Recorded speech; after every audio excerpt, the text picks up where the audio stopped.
みんなが引き返すその先へ。長野県の上高地。年間120万人ほどが訪れる日本を代表する山の谷です。真ん中にかかるかっぱ橋は、混む時期には上高地銀座と呼ばれるほど人でいっぱい。ところがその橋から上流へたった3キロ歩くと人がスーッと消えるんです。こんにちは。田舎の余白へようこそ。会社勤めを辞めて日本の田舎で暮らしています。専門家ではありません。行って見てきたことをそのままお話しします。東京から電車とバスを乗り継いで4時間余り。遠いといえば遠い。でもその遠さが多分いいんです。この谷、10年前にすぐそばまで来ていました。高山、白川郷、金沢、立山黒部、松本のお城まで見て、上高地だけ行かなかった。10年越しの宿題です。バスは終点の2つ手前、大正池で降りました。同じ道を戻るのがどうももったいなくて。水の中に立ち枯れた木が何本も立っています。調べてみると、大正4年の6月6日、すぐそこの焼岳という山が噴火して流れ出した泥があずさ川をせき止めた。その時にできた池なんだそうです。この絶景、元は災害の後なんですね。この日は雨。雲が山の腹に張り付いて、水面は濁って池の真ん中に錆びたような色がぼんやり。そこから木道を歩きます。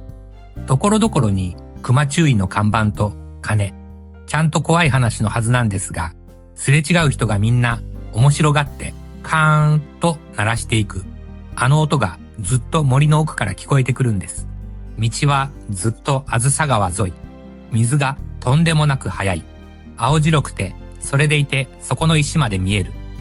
支流をたどると田代池。初夏の緑がこれでもかというくらい濃い。途中の岩にウエストンさんのレリーフがありました。100年以上前にこの谷を歩いて日本の山を登る楽しさを世界に紹介したイギリスの方だそうです。歩くこと4キロ近く。かっぱ橋に着いたら傘。雨なのに橋の上は人の行列でした。みんなここで写真を撮って引き返していきます。で、そのまま上流へ。すると5分もしないうちに人がいなくなりました。聞こえるのは水の音だけ。空気がひんやり湿っていて木の匂いがする。倒れた大木が川を横切ったまま置き去りにされている。3キロ歩いて明神池。穂高神社の奥宮の境内です。霧が水面を張っています。この日歩いた中で唯一お金を払って入る場所でした。そして上高地という名前。神が降りた地、神降り地から来ていると言われているそうです。その神様が祀られているのはかっぱ橋ではなく、そこから3キロ先。この谷の名前の由来はみんなが引き返す線の向こう側にありました。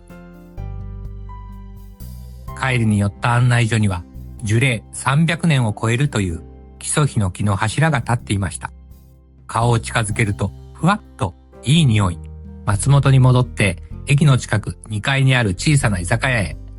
信州サーモンのお刺身、松本の山賊焼き、締めは28のそば。歩いた後のご飯ってどうしてこんなに美味しいんでしょうね。有名な場所には大抵みんなが引き返す線があります。